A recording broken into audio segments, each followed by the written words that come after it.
Rocky Swamp. Back in action. Episode 10? 12. Wow, 12. 12. Episode 12. We're getting big time. We broke 10 into 2. Oh, that's right. Yeah. So. Our mad ramblings for 2 hours the other day. Yeah. Yeah, it was bad. I enjoyed it. I mean, it was good, yeah. But, you know. But we've come up. We're actually on video. Yeah. Trying it out. So, hey, I'm bald if you didn't know. Of course, everybody doesn't know. And I look stupid. Nah, man. Oh, wow, we actually won. I know. I didn't plan any of that. I didn't either. So That's funny. Yeah. It's Monday. It's Monday. The day after Kobe Bryant died, him and his daughter, and I think it was 9 people altogether. 9 people altogether. Terrible news. It was a couple kids included. It's terrible. So. I mean, you know, we're not going to sit here and act like, well, I'm not, and I know you ain't either. We're not going to sit here and act like, you know, we knew him personally or anything. You know, you got all these other people that's talking that knew him, and those sounds, you know, those sentiments resound more. But it is a tragedy. It's a tragedy when anybody dies. You know, and I hate that we lost Kobe, but what really got me being a dad was the kids, and that's what made me the saddest. And him and leaving his daughter died, and then leaving three other girls. 3 other. Man, and a wife. Yeah. I hate that, man. And then the other family. There was a lot of people at work just kind of had the sentiment. It was like, well, I mean, why is he special? As a sports fan, I mean. Oh yeah, as a sport. Now, talking sports fan, that's huge. Yeah, it's huge. It's just like the second greatest NBA player of all time. On my list. On mine too. You got Jordan, Kobe, and LeBron. Yes. And there's a reason why I've got them listed that way. Is LeBron is he's a specimen of a man. He is. He's huge. And so that's how he gets by. Is he's just so big. Mm-hmm. But Kobe and Michael, they got that killer mentality. The Mamba mentality it's called that for a reason. It's almost like a religion. He went around and taught that to so many people, so many different teams, Alabama, yes. San Diego Chargers, anybody that LA Dodgers. Yeah, I mean he went and talked to teams about that mindset that he has. Started the Mamba Academy. Yeah. That was like his mantra, maybe, in a way. Mm-hmm. The way he lived with everything, not just basketball, but all of his endeavors outside of sports too. He did that with that too. Yeah, and that's why it's such a big thing. He touched more lives outside of sport, not just sports, but outside of sports as well. And I mean, he had a book series that he had been writing. Well, kids' books too. Yeah, it's what I'm saying. It's kids' books, and it's to help kids find their confidence and stuff. Didn't he win an Academy Award for? He won an Academy Award for his little short film that he did. I mean, it's not just basketball when it comes to Kobe. It's how to be, and this is debatable, but especially in his later years, it's about how to be a good person, a good father, a good dad. Yeah. Obviously, he had some. He had some issues earlier on, and whether that's true or not, I'm not here to say. I wasn't there. I don't know all the facts. Right. He said, she said, yep. Whatever. But you can't deny how good he was. No, you can't. I mean, I've always said that his 81 points was a bigger deal than Wilt Chamberlain's 100, because it was in the modern era. When basketball, it's hard to score in basketball a lot of times. Yeah, Wilt didn't have threes. Wilt didn't have threes, and he was also probably the only person on the court that was, over 6'7". And he shot a lot of foul shots that night. Yeah. I'm just saying what Kobe did is way more impressive. And then 60 in his finale. Yeah. That's an NBA record. But just think about we talked about legacies before and legends and stuff. That's him, without a doubt. Oh yeah, I agree. I don't care what anybody says. I thought he did. I loved watching him play. Oh yeah. That was some of my favorite times. You had when I was a kid, more or less, watching Jordan and Pippen and Malone and Stockton and and all those guys from my dad growing up. Then and technically, and don't take this. I'm not saying he's anyway. It's Jordan. My dad's generation had Jordan. Our parents' generation had Jordan. Our generation, we had Kobe. And that's you understand what I'm saying? Yeah, now this new generation, they have LeBron. They have LeBron, and LeBron's always going to be the greatest to them, just like Jordan's always. See, we kind of got to taste both. We got the end of Jordan, well, kind of the mid Jordan, and then the start of Kobe. Right. He was the Jordan of our time. Yeah. Kind of like LeBron is the, and then generations before had Dr. J and all those guys. Yeah, exactly. So, Shaq and Kobe, man, I tell you, that's 20 years in the league, 18 times an All-Star. Mm-hmm. I mean, that's ridiculous. What I thought was interesting is he was, it's like trilingual. Oh, yeah. French, Spanish, English, and then he spoke some German, they said. I thought that was, which I knew he spoke Spanish fluently. So, I mean, and then you look at him and you think, man, he's really smart, and they've never went to college. Yeah, college is a bogus thing. You know what I'm saying, though. But I just, it's, and I just, like I say, the loss, and I'm not being cold, I understand Kobe was 41, that's not old, but he had got to live. And his daughter was 13 or 14. Yeah. Man, and like I said, I had to cut it off. That's terrible. Yesterday, once they started, just showing videos and pictures of him with his daughter and stuff, I'm just like, you know what? It sucks. It's what it does. And I mean, I'm not a parent. Right. But I was somebody's kid, obviously. Yeah. So you understand that bond between a parent and the child, whether you're the parent or the child.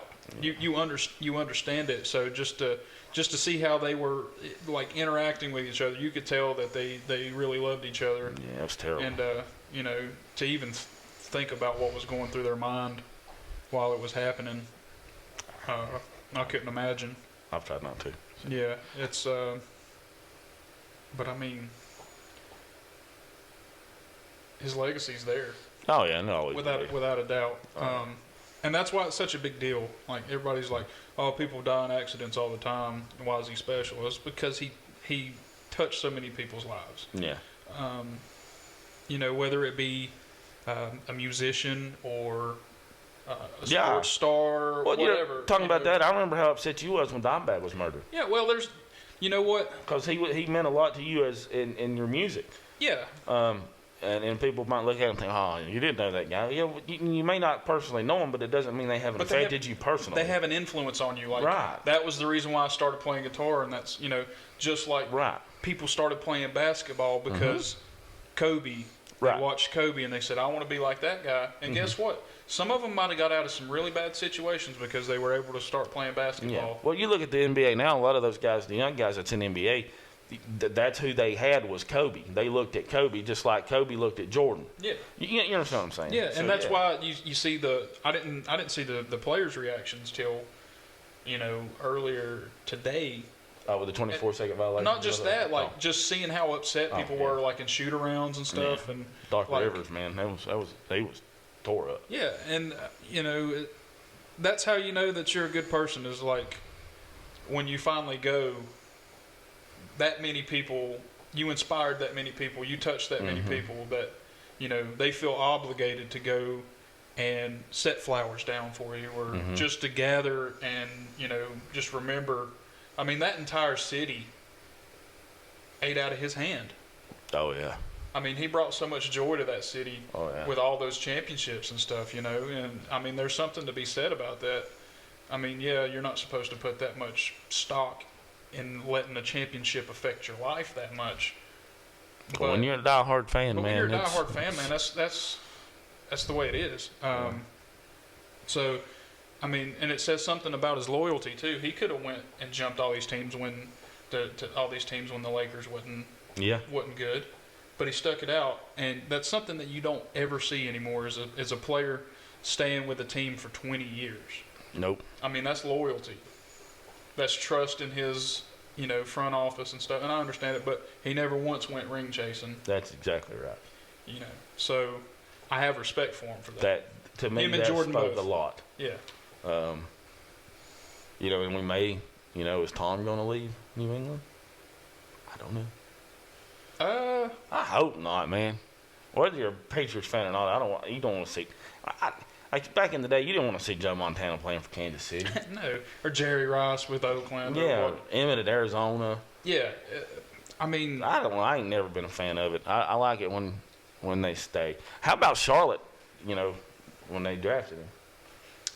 Yeah, it's Yeah. I had this conversation earlier. Like, what if he would have actually stayed with the Hornets? Would we still be having this conversation about how good he is? Yeah. I think he was that good. Yeah.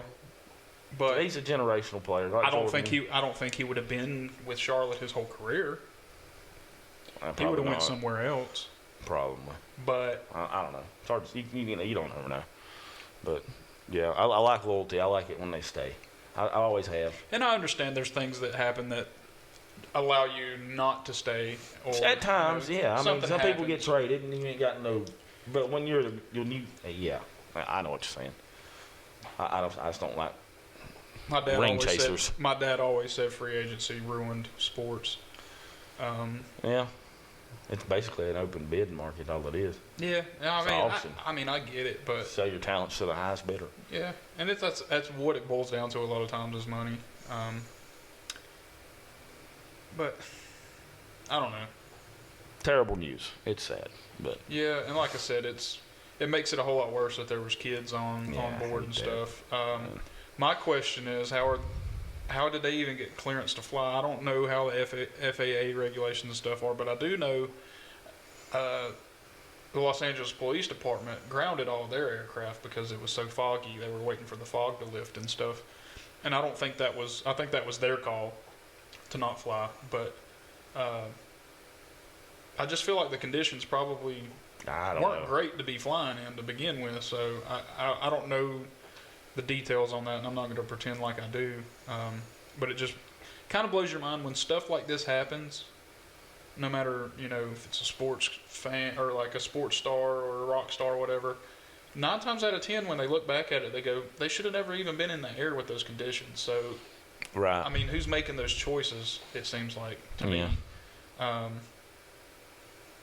I'm not going to put no blame on them because I don't know who made the call or whatnot. But Yeah, and if if you're like me, and this is not getting political or religious, not like that. I don't mean it that way, but when it's your time, it's your time. yeah, I agree. And regardless if they'd have drove to the game, flew to the game, It's Final Destination, man. well, If it skips you, it's coming back. You might have bit the bullet, or I don't know about all that, but you might have missed the bullet on the helicopter, but you're Yeah. gonna get it in the car. I think everybody's got time. Yeah, I just, and that's what sucks about it is you don't know when it is. No, that's why you gotta love everybody, man. Like, ain't no need fighting and arguing and disagreeing about. I mean, it's fun to argue stuff, and I don't mean it's not fun to No, debate. yeah, I'm talking we're about. talking about hateful. Yeah, man, life's too short for all that, bro. Yeah. Spend time with your loved ones. If you got friends that you love, you need to tell them, spend time with them, and family and all that, because tomorrow might be it, bro. Start a podcast together. That's right. We're learning, Yeah, having fun though. Yeah, somebody said, "Why y'all do it?" I don't know. It's just fun to do. It's a hobby. it gives us a reason. What I to said hang out. earlier, we could be doing meth, but we're not. There's that. There is that. There is that. Anyway, I'm trying to lighten the mood. Jeez. Although, how interesting would this podcast be if we were on meth right now? I don't know, man. It wouldn't be fun to look at. We're not fun to look at anyway. That's true too. Talking about Lane Staley earlier and his unplugged thing. Yep, probably what it looked like. All honing and eyes closed and Yeah. weird. If you don't know what that is, you can look it up. But Yeah. But yeah, it's sad. But like I say, try to lighten the mood up. Like I say, I don't know, man. I just, it's. I kind of had the Pro Bowl on in the background for background noise, and then I found out about it. But The Pro Bowl. the Pro What Bowl, a waste of time. I like the skills competition. yeah, That's fun. That's the best part of it. Yeah, but I hate the Pro. I didn't even watch the Pro Bowl. I actually saw an old video yesterday where it was Peyton Manning and Brett Favre and Trent Dilfer doing all these skills competitions. It was actually kind of cool to check that out. But Yeah. Yeah, Pro Bowl's a waste of time. Nobody It wants is. to watch that. I don't even think well, I guess they want to be there. I don't know. Maybe. I guess it's just fun for them to get together and hang out with players that they don't get to hang out with all the time. Maybe learn some tips and tricks from each other. You know, like Alvin Kamara could go up to, you know, somebody and be like, "Hey man, how do you do your footwork this way?" Or right. You know, what do you do to make sure that you're staying in tip-top shape? You got any like health advice, or you know, you got any cool supplements that I might not have heard of? But as far as the game goes, it's boring. Oh gosh, yeah, it's terrible. Like I say, I don't even bother with it. And I think a lot of that has to do with the fact that nobody wants to get hurt, which I totally understand. In a meaningless game, you don't want to tear something, because if you tear it at the Pro Bowl, you're going to miss out on the next year more than likely. Oh yeah. In games that matter. Yes. So I understand that they're not going 100%, and I wouldn't want them to go 100%. I'd hate for Christian McCaffrey to go tear his knee out because he's playing too hard in a Pro Bowl, because there's no incentive to win in the Pro Bowl. No, the NFL should just do the skills competition and let it go with that maybe. You know, I think when it comes to that, the NBA with the All-Star game, you know, they got the dunk competition, the three-point shootout. And then the game itself's pretty entertaining. They don't really play a lot of defense, but that's entertaining to see all those guys. But baseball, the All-Star game in baseball, man, I love the All-Star game in baseball. Because if you win, then you get home field advantage. Yeah, if you're American League, National League. So that has a little bit of meaning. And it's a lot of fun to watch. I just like the home run derby. And the home run derby's good too, but I mean, you can only do so much with the football. celebrity softball game's fun too. Yeah. But yeah, it's just like the NBA All-Star Weekend used to be awesome, man. I hadn't watched it in a while because I watch it. But I loved cutting it on and seeing, you know, for one, you had the celebrity game, and then 3-point competition. Yeah, man. Dunk competition. Yeah. Back when like the best players were in it. Oh yeah. It meant something. Oh yeah. You know, your best players don't do it now, and I don't know if it's ego driven, like they would feel like, you know, like if they don't win, then it's a knock on them or whatnot. But I don't know why they don't want to do it. Like everybody wants to see LeBron in a dunk competition. Oh yeah, but maybe he's just maybe he's like, you know what, save his leg or something. Yeah, I've got I do my talking on the court when it matters, kind of deal. Like dunk competition don't matter to me, but I definitely love the old school dunk competitions. Yeah, the NFL should just trash the Pro Bowl. Pro Bowl, name the Pro Bowl team, which they already have the All Pro. It's more illustrious to be on the All Pro team than it is the Pro Bowl team. Pro Bowl team is basically fan voting and popularity contest, whereas the All Pro is voted on by experts, and that's more illustrious to me. Oh yeah, it does. It means more. Yeah, and you know, Christian McCaffrey was able to do something nobody's done, and get it at 2 spots. Yep. As a flex and as a running back. The flex is somewhat new, so I mean, you know, it's not a huge news story that he got it in 2 positions because the flex hadn't always been there. Right. But still pretty cool. I thought so. But as far as Pro Bowl. Yeah, it's trash. Just garbage. Zon's looking good. Yeah, I actually caught a little bit of the game. I think it was last night. We have no schedule, by the way, or itinerary. No, we're just talking. Yeah, pretty much. So I did catch the last little bit of it. He looks so funny when he runs. I don't know if it's because he keeps his arms so low, or when he's running around on the court, he kind of looks funny. But I know there was one play he was sitting over on the wing and he just made a little backdoor cut, and I mean he's just he's a freak athlete. Yes.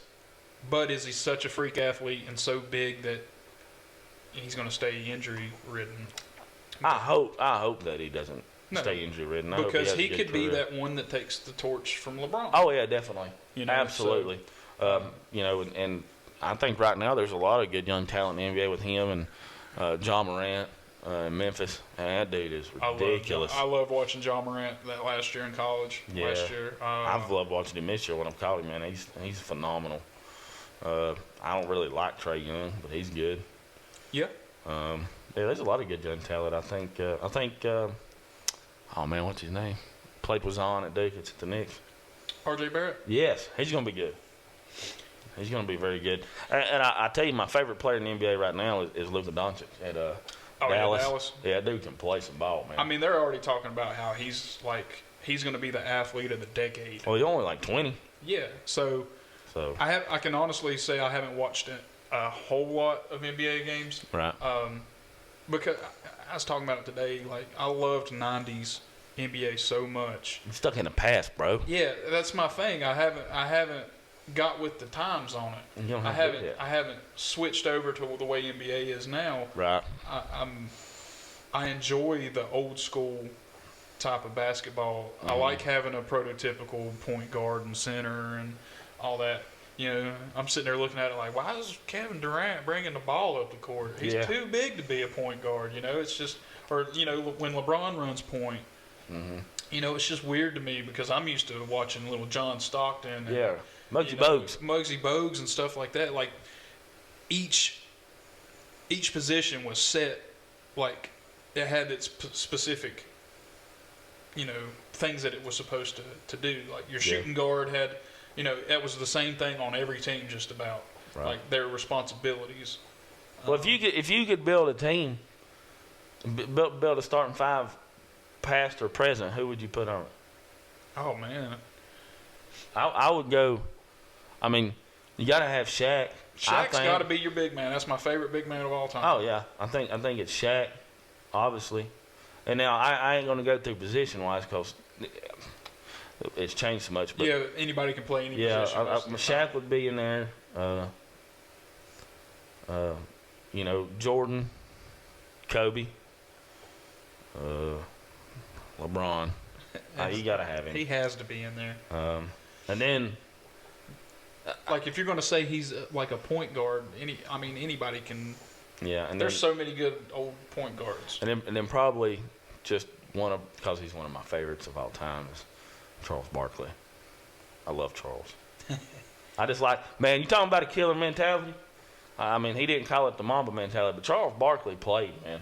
Oh yeah. And it's hard, to think like, well, what about Karl Malone? I know Karl was good too. I mean, he was awesome, but I just like Charles. That'd be my five: Jordan, LeBron, Kobe, Shaq, Charles. If I can get Charles and Shaq to get along. Well, they get along pretty good. They're funny. No, when they're playing, that might not be. Oh yeah. So you got. I mean, I would probably. He's a Rodman fan, probably. Hey, don't knock on Rodman. Somebody's got to get rebounds.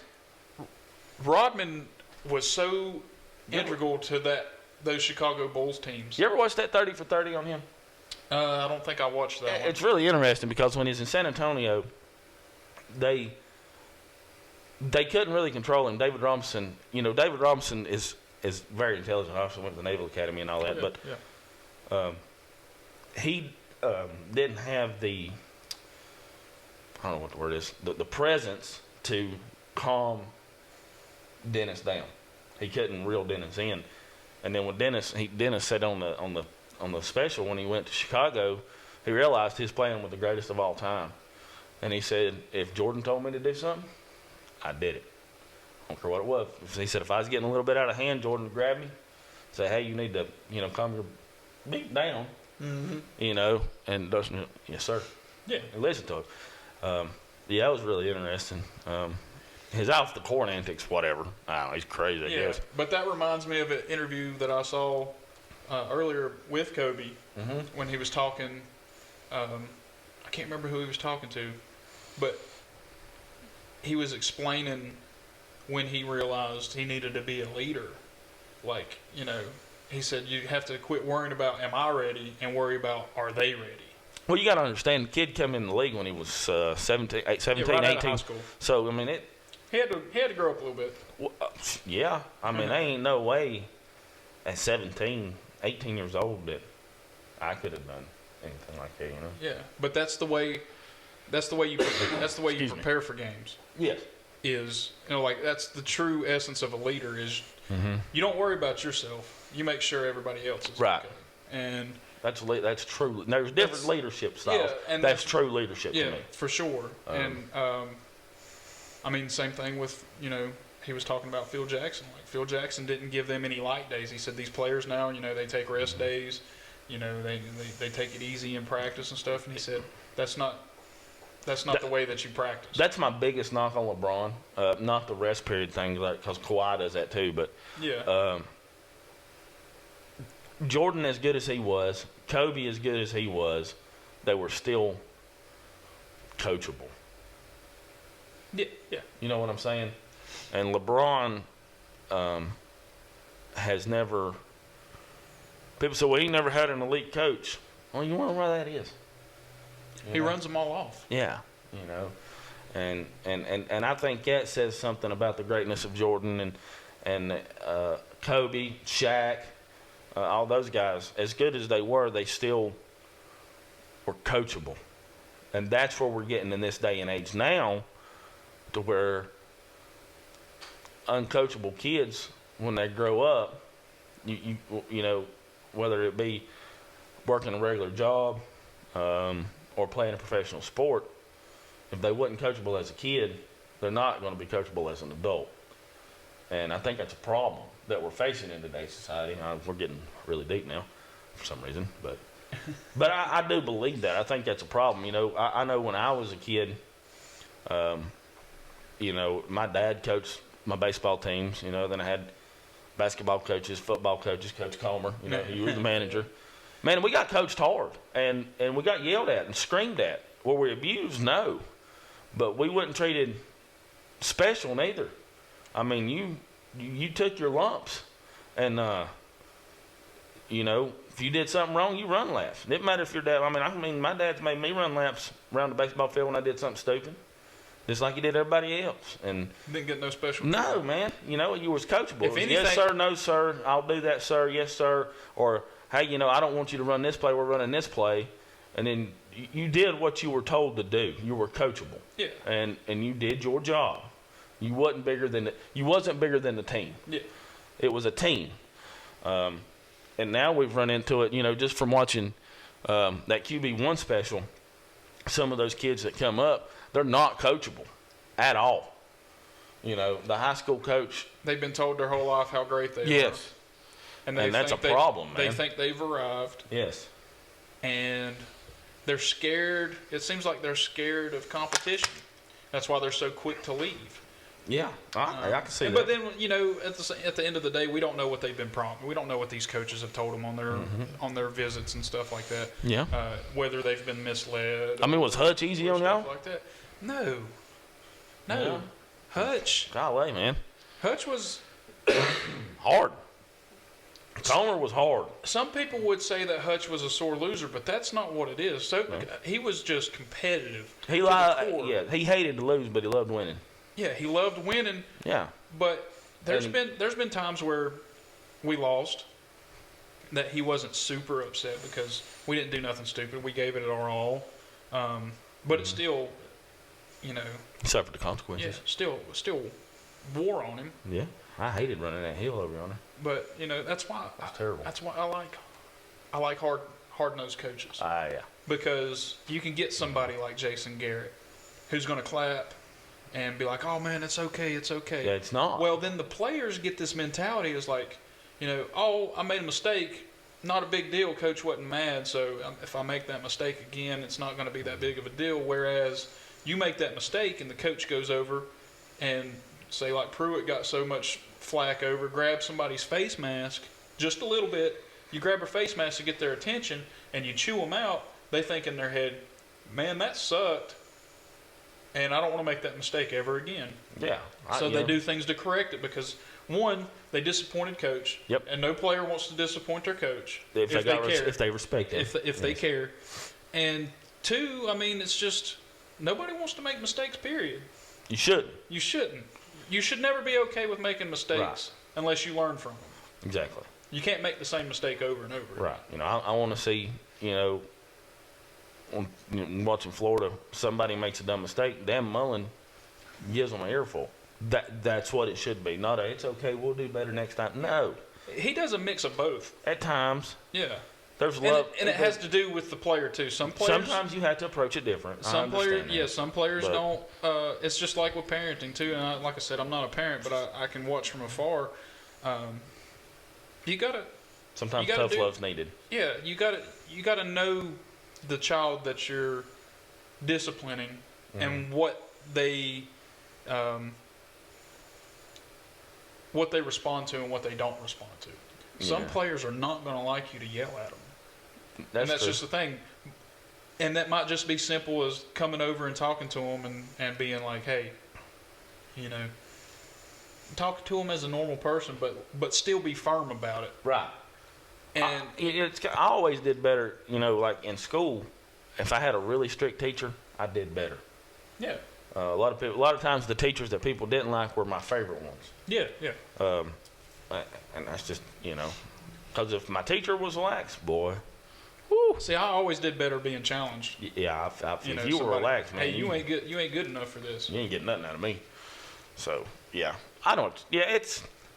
There's a fine line. There's so many different personalities on a team. Yeah.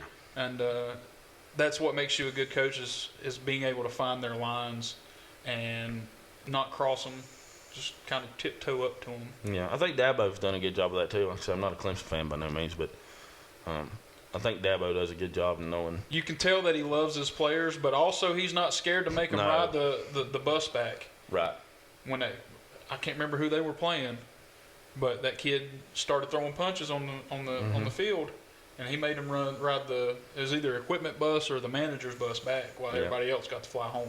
Yeah, and that's you can talk. Say you said it perfect. You can tell he loves them, but he demands. But he's also disciplinarian. Yes, but in a different way. He's not like a Nick Saban who's hard all the time.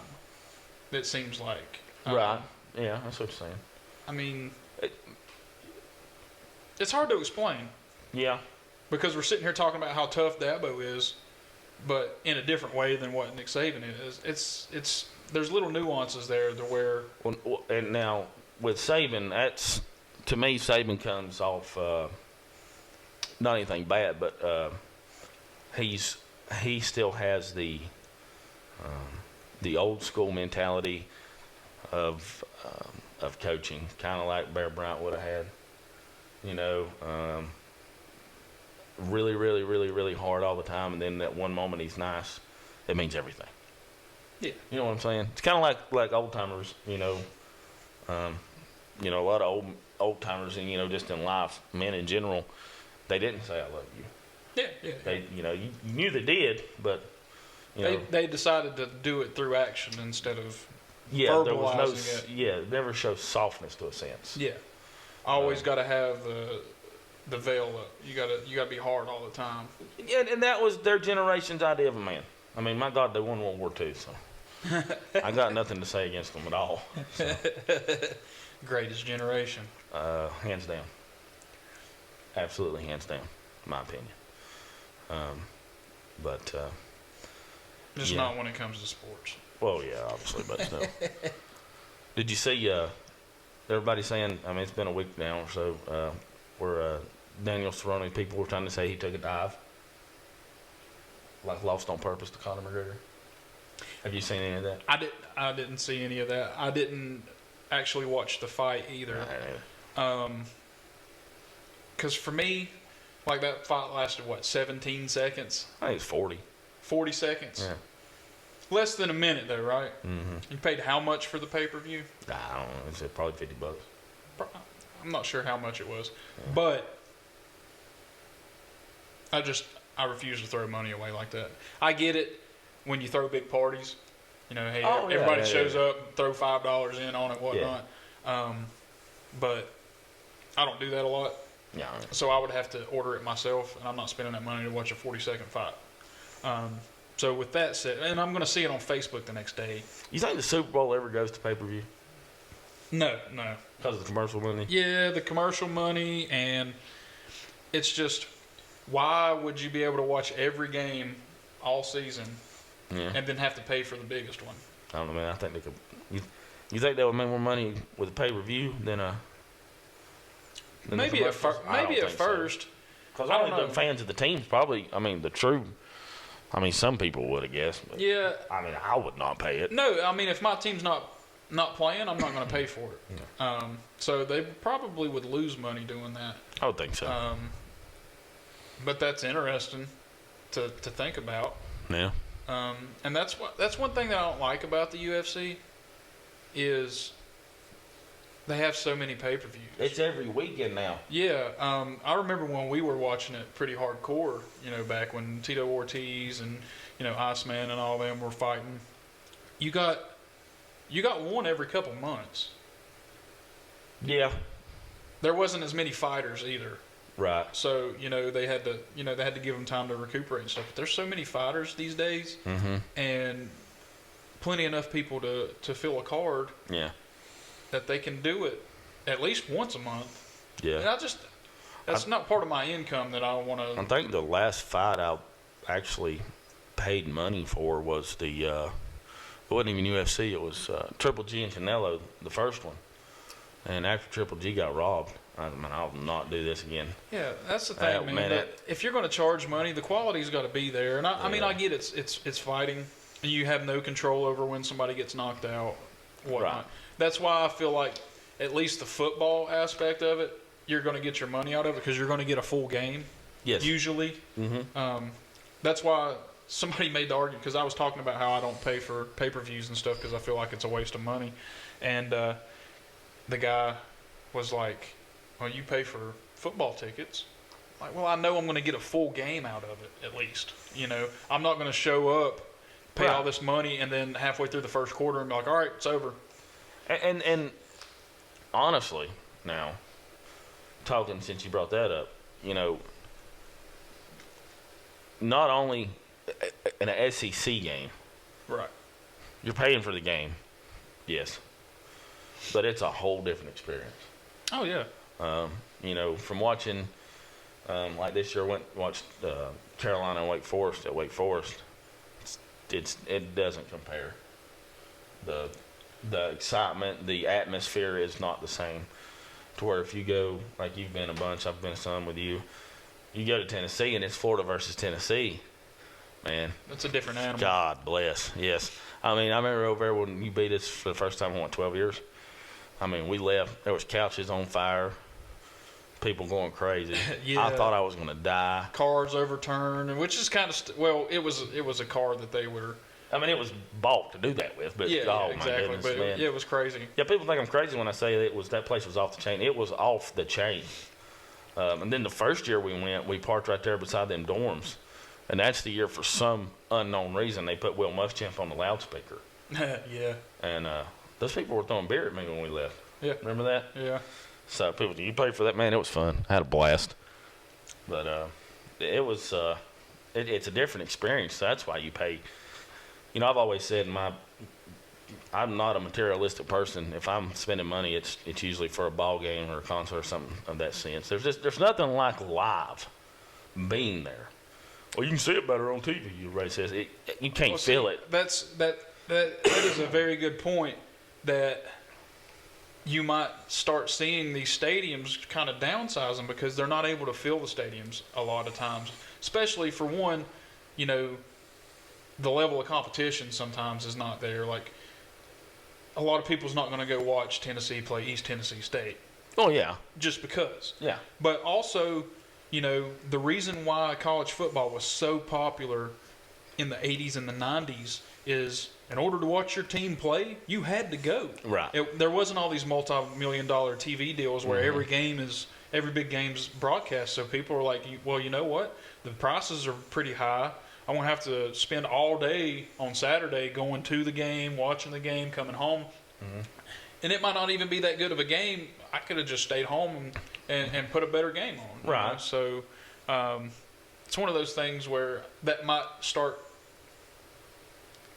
to where, like, it wouldn't surprise me if Neyland Stadium goes down under 100,000. They're going to start putting in more stuff that's more fan interactive. Right. Which I'm fine with. Because sitting on that concrete sucks.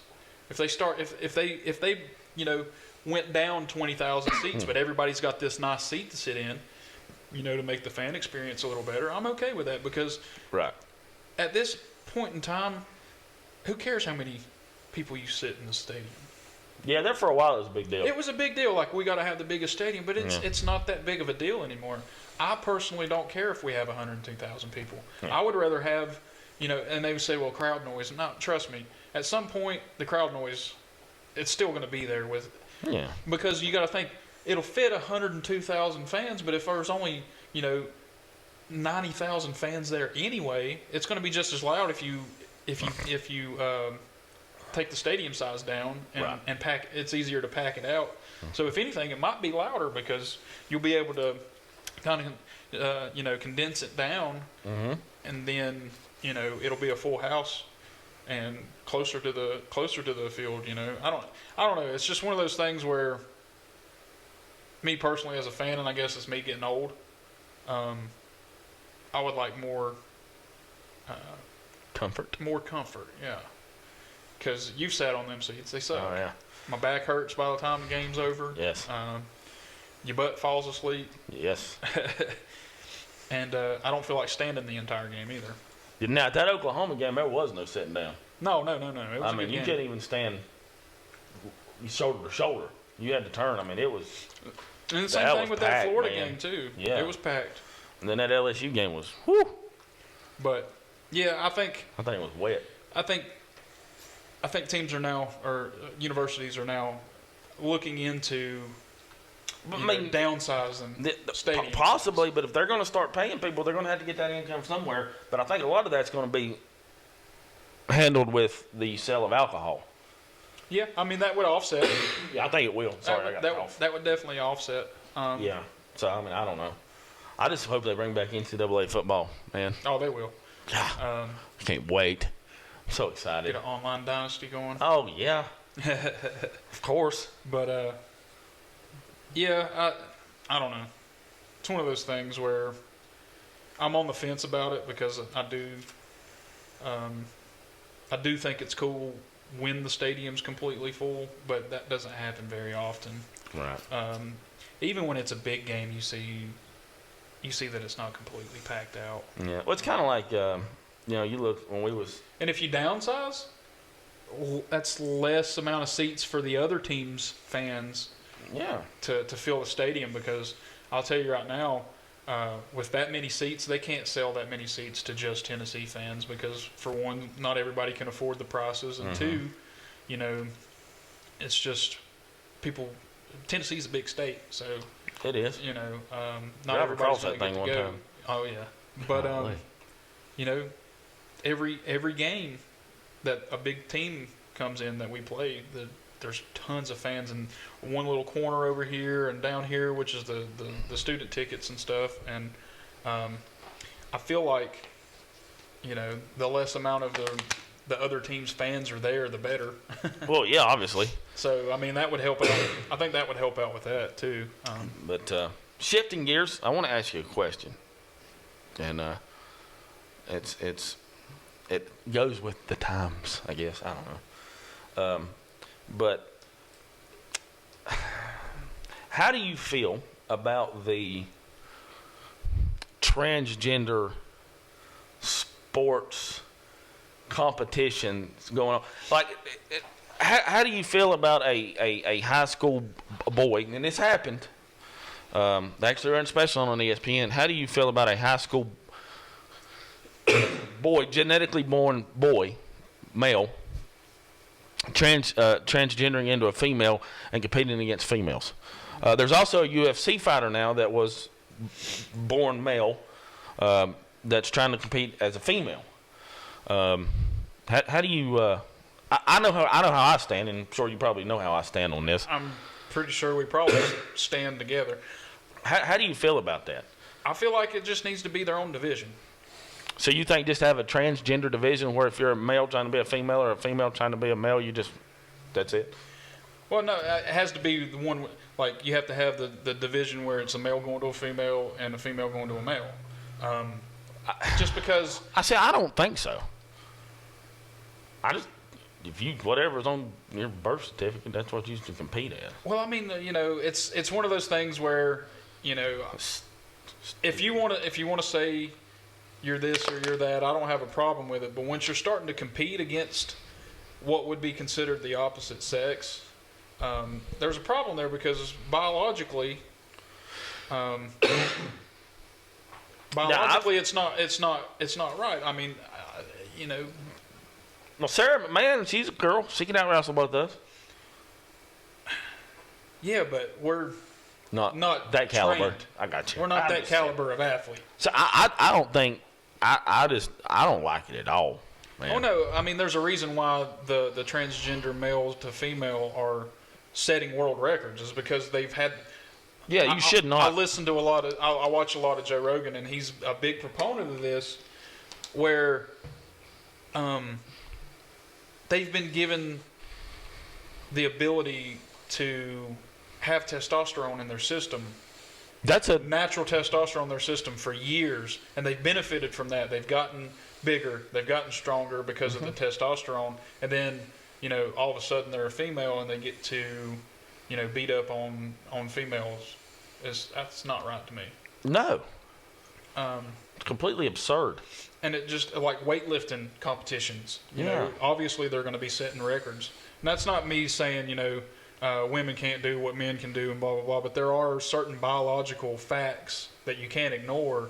Yeah. That men are biologically designed to be faster and stronger and more athletic. Mm-hmm. And that's not me being a bigot or anything like that. That's just science. You can't deny science. But I'm not going to sit here and say that you don't have the right to transition if you want to. I don't have a problem with that. I just have a problem when there's competition involved. Yeah, I don't think it's fair.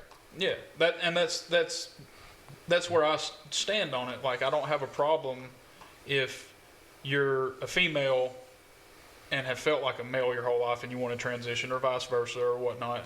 I don't have a problem with that. I'll call you whatever you want me to, and I'm not going to judge you for it because I'm not you. I don't know how you feel.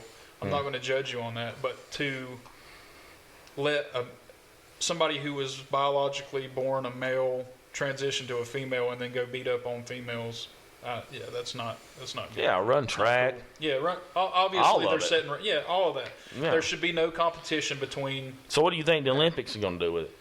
That'll be interesting. It'll be very interesting. Because they don't want to probably come off as bigots and whatnot. I know, but see, that's where we get, and that's the problem, man. Everybody's afraid to hurt everybody's feelings. There's got to be a certain period in time you just got to draw a line in the sand and say, look, this is absurd. And that's what I'm saying. We can't do this. You make their own division. I don't. What are you going to do? They can't compete in sports, period? Well, no, I ain't saying they can't compete in sports, that? but if you're a male transitioning to a female, you still compete against males. Because you are a male. Biologically, but not mentally. That's why you've mentally. What's mentally got to do with it? Because they don't feel like they're a male. What's that got to do with running? What does that have to do with running? Yeah. I mean, I mentally feel like a female, so I can't run with a dude. Well, no, that's what I'm saying though. It's not. It don't have nothing. It has everything to do with the division. No. Yeah, that's the only. No, man. We agree that it's not right for females to go transition to males and be a male athlete and vice versa. So what are we supposed to do? So we're just going to create their own division for us?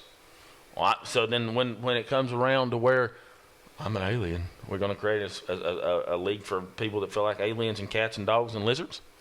Well, I mean, that's a little ridiculous. No, it's not. Yeah, it's pretty ridiculous. No, it's not. There's people out there that consider themselves other stuff. Yeah, they're probably not athletes either, though. Well, I'm just saying. No, I don't think they should. Mentally, I don't think it's got. No. You want to talk about a mental disorder like you're talking about with CTE or people, sports athletes, with the desire to win, overcoming everything. That's a mental disorder. But like you told me, you can't call it a mental disorder because you don't understand it. Yeah, well. Right? No, I understand it. No, you don't yes, understand it. What Are you one of them? No, I'll hit you right here on this camera. I'm just saying. I'm saying, bro. I'll punch you in your mouth, bro. You don't. Calm down now. You don't. But no, it's not. You don't understand how they feel. I understand it. I may not understand exactly how they feel, but I still don't understand what if I'm a dude that feels like a female, what that does affects me or running against a male because that's my biological makeup. Because they don't feel like a man. What's that got to do with running? What's that got to do with playing basketball or fighting or wrestling? Nothing. I'm just saying that's, I think it's a cop-out for people who can't compete. They want to be treated like how they feel. Yeah, I think it's dumb. You don't understand. Yeah, I hear you, liberal. No, I'm just saying. I'm just saying, too, man. It ain't right. I agree with you. It's not right for them to compete against the females. Okay, well, how about the females competing against the males? That's not right either. Why? It's the same thing because a guy that's a male is still going to be beating up on a female that thinks she's a male. That's not right either. Well, it don't stop it in figure skating. I mean, I'm being honest with you, man. They some of them dudes out there figure skating that are, I mean, they pretty, girly, lack of better terms. But they just compete. So, I mean, if it comes down to it, excuse me, like the Olympics, you might have a male that feels like a female that wants to compete in female gymnastics. Yeah. Obviously, he's going to be stronger. Yeah, that's not. But he's not going to be possibly as limber. True. I don't know. I don't like it. I don't think it's right. And I do not think we should create their own division. I mean, I don't know what the answer is, but that's not it. If we start doing that, then we'll just open up the floodgates and let everybody use steroids and performance-enhancing drugs. I would love for people to use steroids. Oh, God. Really? Yeah. So you think Barry Bonds... Okay, they just had the Hall of Fame voting in the Major League Baseball, right? Jeter went in. He was one vote shy of a unanimous decision. Which is stupid. Probably a Red Sox fan, truth be told. Yeah. Do you think Mark McGwire, Sammy Sosa, Barry Bonds, you think they should go into the Hall of Fame? Yeah. I do. You do? Along with Pete Rose and all them. Pete Rose should go in the Hall of Fame. Yeah. Hands down. Yeah. He never bet against himself or his team. It doesn't matter. Who cares? Yeah. Well, if he threw the game, I'd understand. Yeah. That's different. But even still, who cares? Well, yeah. But yeah, they should. How is he going to throw the game? He's not playing. Well, I understand. But I don't think that. I think they should go in. Yeah. I mean, steroids is not that big of a deal. I mean, when it comes to baseball, anyway, who doesn't want to see them at their peak performance? Steroids are going to get them there. But the thing is, like we talked about with the stealing signs thing, you still have to make the contact. You still got to make it. Yeah. So, yeah, sure, when you make contact, you're probably going to rip it. Mm-hmm. But I don't think it sullies the game. Yeah. Think about pitchers if they were on steroids. I mean, some of them probably are. Probably.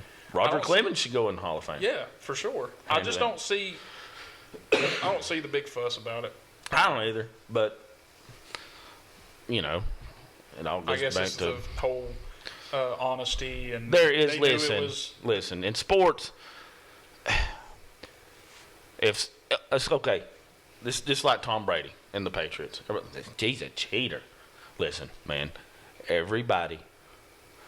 I'm not so naive that I don't understand that every team, everybody is cheating in some aspect. I don't care what you say. There's cheating on every single play. Sometimes it gets called, sometimes it don't. There's always going to be somebody. Everybody's looking for a little advantage. Yeah. It happens in everything. Or a loophole or something, man. So it just depends on how sometimes you get caught. Take it, or how extreme you take it. Like taping the other team and stuff. That's a little extreme, using technology and stuff. But if you're just looking in the rule book and finding loopholes, that's fine with me. Yeah, that's not a big deal. Just like I don't really think it was that big of a deal for the deflate gate and all that. No, it's stupid. I mean, I don't think it makes you throw the football any more accurate. No. Any further. No. Help the wide receivers catch it any better. No. If anything, the cornerbacks would have been able to intercept the balls better if they were in position. That's what I thought. I mean, I don't think it gives a competitive advantage on that. So Yeah. I think cheating, like I say, it takes place in everything. Yeah. It's just something you accept. What's funny is all these people that are so upset about teams cheating and whatnot probably, was looking on somebody else's paper in school doing their test. Yeah. And it's like, there's cheating in everything, man. Sports, and then it's just like right now, and I'm not trying to get into this, but it's the whole impeachment trial thing. Every politician in some shape, form, or fashion is dirty. Oh, yeah. And if you can't accept that, I don't know what world you're living in. Yeah. But that just goes to everybody's trying to get a competitive edge or trying to look out for themselves. Yeah, everything is that way. Yeah. So, I mean, I don't think they should be left out of the Hall of Fame because... No. I mean, it takes place in racing. 1 centimeter difference on a restrictor plate could mean a whole lot of difference, And what the restrictor plate is, if you don't know, is it goes over the carburetor and has holes in it, and it keeps the air from getting in and all that. At one, if restricts the airflow. Yes, and 1 centimeter difference, or a quarter of an inch difference on that circle that's a little bit bigger, that's going to make a huge difference. Yeah, you're letting more air in. Yeah, and if you don't get caught, you don't get caught. Mm-hmm. It's one of those things. Everybody wants it to be, I guess, even to a certain extent. I don't know, but it is what it is. But that's just human nature. I mean, I've never just playing video games. Screen cheating if you're playing, 2-player split screen or whatnot. Yeah, I used to do it all the time. Just kind of look up and he's on this part of the map. Obviously, yeah. I mean, it's just competitive nature. You're going to try to find an edge, and you might even bend the rules a little bit to get that edge. Always. Just like when me and you used to play rummy. Yeah. With your mom and aunt and your dad and uncle. Me and Kevin were the only ones that had cell phones that took pictures. We're sending pictures to each other. Because if we didn't, hey man, if we didn't, we wasn't winning. No. They were going to eat our lunch. Yeah, because they were that good. So we realized, hey, we hate losing. Yeah. But we're not going to be able to do it on our own. Yeah, because we're not that good of a player. And then come to find out, my mom and my aunts played so long together, they had signals. They had signals. Yeah. Yeah. So come on with it, man. They were doing the same thing. Yeah. So that's what it is. Yeah. It don't bother me. Human nature. Mm-hmm. So it ain't no big deal to me. It is what it is. I mean, now when there's, feats of strength involved, I could understand that, like power builders and power builders or bodybuilders and power lifters and all that. I'll put them together. Yeah, yeah, whatever. But yeah, I could understand how somebody would be upset if they tested positive for steroids, or maybe even boxing. Oh, well, they have different meats for that though. Yeah, well, not boxing, but like powerlifting and bodybuilding. Yeah, you got the all natural. Clean, yeah, all that. But those dudes, they'll cheat too. Oh yeah, so, yeah. But like boxing, I could understand like steroids. Maybe give them a little more powerful of a punch, but still, you got to land the punch. Yeah. So I don't think it helps your skill set any. It just gives you a little more power. Yeah, I can see that. You can train better. Yeah. I'm sure. Recover a little faster. Yeah. Possibly. There's things out there. I think somebody's here. I don't think that's a big deal. Yeah. But yeah, Jeter one vote away from a unanimous decision. That killed me. Being a Jeter fan, you are. Well, it's just regardless if you're a fan, man, why would he not be unanimous? That kills me. I'd like to know who that one guy or girl or whoever it is. I wonder if I'm pretty sure, don't they release who votes what way? I don't know. I don't know if they do that for Hall of Fame voting in baseball or not.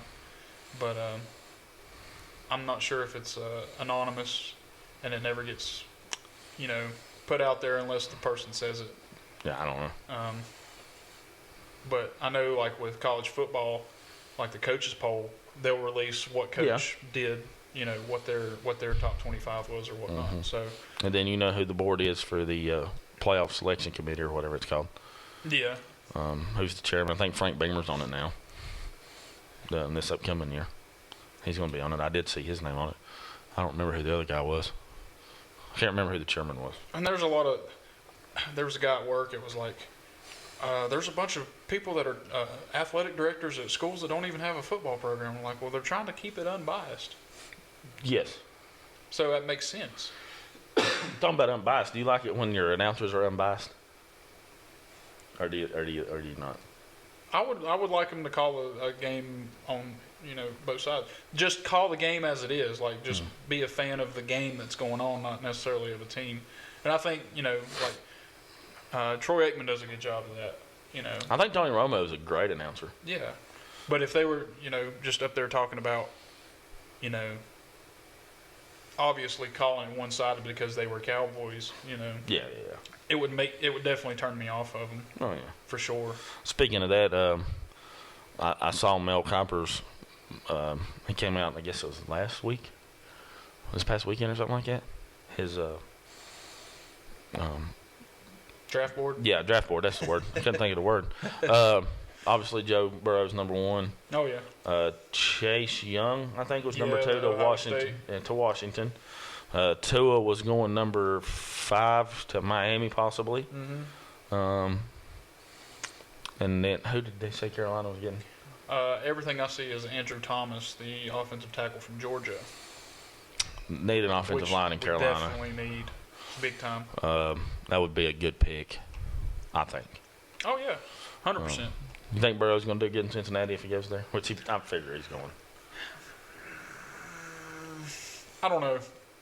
It's always tough being the number 1 pick because you're going to the worst team. So. Well, I mean, if you're the number 1 pick in this draft, are you taking Joe? Oh yeah. Are you going to take Herbert? You're going to take Tua? No, you're taking Burrow. Okay, well, if Tua with no injury, would you take Tua or Joe? I would take Joe still. With 1 year? He showed you that 1 year. I mean, they wasn't that good last year. They were decent. Yeah. Tua's been good since the start. I'm making a point. If Tua didn't have any, if Tua's no injuries, regardless of who won the national championship, but I mean that it's a hypothetical for sure. Yeah. But I can see how that would be like a tough choice. I think so. Because, we were talking about Tua the same way everybody's talking about Burrow now, a year ago, or coming into this year also. Yeah. I did see where Travis Etienne's going back to Clemson. He is. They're going to be flipping nasty again. They always are. Yeah, but that's just going to make it worse. A lot of good wide receivers coming out this year. Yeah. Jerry Jeudy's going to be a great pickup for somebody. Oh, yeah. I think. I want to say he was the number 2 off the board. Number 2 wide receiver off the board. I think they're projecting C.D. Lamb to go 1 pick right before him. They're both in the top 10, ain't they? Oh, yeah. So. And then you got Ruggs from Alabama. Mm-hmm. A lot of, and I saw that. Like you always say, it always comes back to Tennessee. Juwan Jennings. Hey, that's a good pick though. He. I got no problem with that. I've saw a couple articles that say he's slowly creeping up into the top part of the first round. Well, you got to love his like the back end of it. Competitiveness, man. Yeah, and that's what one of the scouts at the I guess it was the Senior Bowl that he played in. They were talking to he's not the fastest player on the field. Right. He's not the best route runner, but once he gets the ball in his hand, he does things that nobody on the field's doing. Well, it goes back to like college recruiting. A lot of times, everybody bases recruiting success on all the 5 stars, and I understand what they're saying. But sometimes those 4 stars and even 3 stars come in and outshine everybody because they got the work ethic. Mm-hmm. To where the 5 stars, they may come in with a chip on their shoulder. Exactly. Oh, they only rated me a 3-star. They Right. don't think I'm good enough. Right. Yeah. So, yeah, just because the sports analyst special people, and a lot of times that whole recruiting thing sometimes just gets on my nerves. I think sometimes the people who rate these guys coming out of high school are, I don't want to say biased in any sense, but I don't know. It's hard to say. It's like Dak Prescott when he went to Mississippi State, man. Nobody was recruiting that guy. Yeah. Because he played in a little high school, middle of nowhere, Mississippi. And that's what I always say. You got to look at when you see these kids, high school tapes and stuff. You got to be like, well, you got to do some research and be like, look at who they played against. What kind of division are they in? Because look at Rico Dowdle at AC Reynolds. Yeah, that's a good example. he was unstoppable in Western North Carolina. And That's Western North Carolina, though. Yeah, that's what I'm saying. Yeah, And then BJ Emmons. They go to their school and Rico was okay at South Carolina. Oh yeah. I mean, he was good. Yeah. But he wasn't like he was in high school. Right, and BJ's doing good now, but I talked. He was unstoppable at Freedom. Oh my, they couldn't nobody touch him. Yeah. And I was talking to somebody one time right before. It's been years ago now, obviously, but when he was being recruited, he's like, "Yeah, he's going to go to Alabama." I was like, "That's the worst decision he could make. He should not go to Alabama." Oh, he's going to go down there and tear it up. And I was honestly hoping he would, being a Burke County guy, from down there he is, and I was hoping he would. But I knew in the back of my mind, he was a big fish in a little small pond here. Mm-hmm. When he went down there, I mean, those guys wasn't impressed at all. They're not worried about it.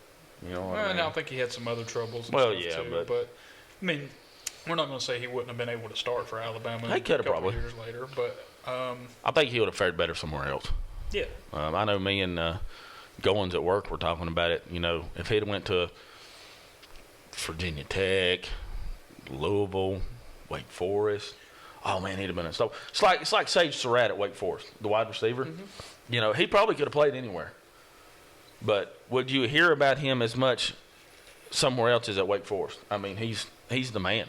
Yeah. And his brother's doing really good at linebacker in Carolina too. With the new transfer portal and stuff, it would have helped Emmons to go to a smaller school, and then if he proved himself, he could have transferred somewhere bigger. I agree. But you got some of them teams and them high school teams in Texas. It ain't nothing. To have. Yeah, the competition's golly, better. Man. Oh wow. So if you're doing something there, you're good. Yeah. And there's some great players that come out of McDowell High School, Freedom, East Burke, West Caldwell, South Caldwell, all those places. AC Reynolds. Around here, they're the man. Yeah, they're not on that level of like SEC schools a lot of times. No. I mean, just look at the recruiting classes that the SEC had this year. I mean, it's ridiculous. Mm-hmm. I mean, y'all would have been the number one recruiting class in the Pac-12. Yeah. And you're like 6th or 7th in the SEC. Mm-hmm. That's sad. Yeah, I agree. That's something else, man. It blows my mind.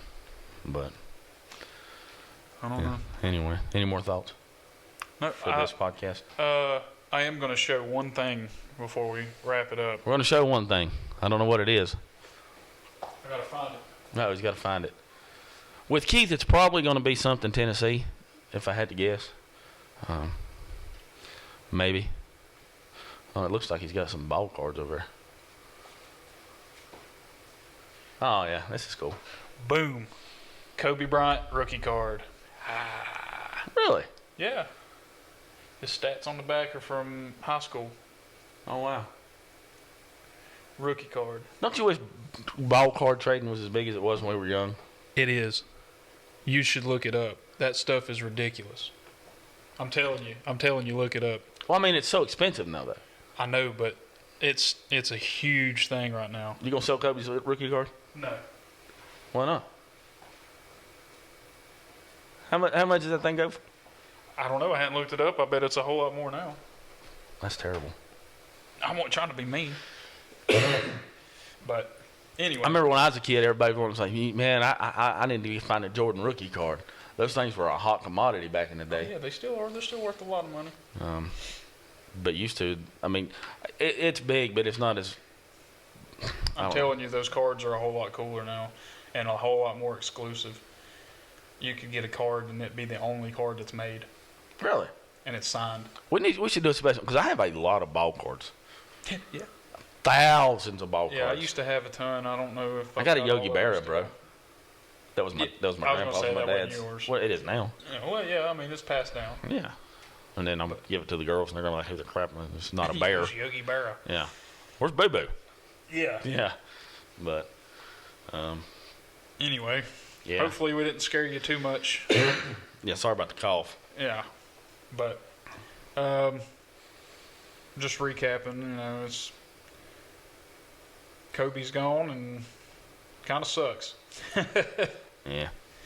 But there'll be somebody else fill his shoes, maybe. Greatest Laker of all time? Greatest Laker of all time. In your opinion? Yeah, I think so. I think so too. And that's saying a lot. That is saying a lot from all the people that's Magic graced Johnson, that uniform. Yeah. Quick question All right. to end it on. Hit me. Do you think it's worthy, and they would possibly do it? A guy at work asked me this. Change the NBA logo To Kobe. over Jerry West. Yeah. Oh man, that's a good question. Why didn't you bring that up earlier? I don't know. Golly, man, I don't know.